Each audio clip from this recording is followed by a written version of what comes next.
Hey everyone, welcome back to the channel. In this video, I'll show you how to download and install Roblox on your PC or laptop quick and easy, whether you're new to Roblox or setting it up on a new device. Let's get started. First, open any web browser like Chrome, Edge, or Firefox. In the address bar, type www.roblox.com and hit enter. If you already have a Roblox account, go ahead and log in. If not, click sign up and create your free account. It only takes a minute. Once you're logged in, go to the Home or Discover page and click on any game you'd like to play. After clicking play, a pop-up will appear prompting you to download Roblox. Click on Download and install Roblox.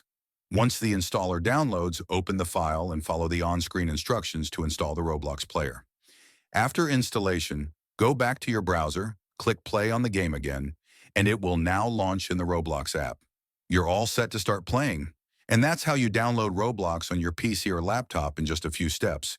If you found this helpful, don't forget to like, subscribe, and hit the bell for more Roblox tips and tutorials.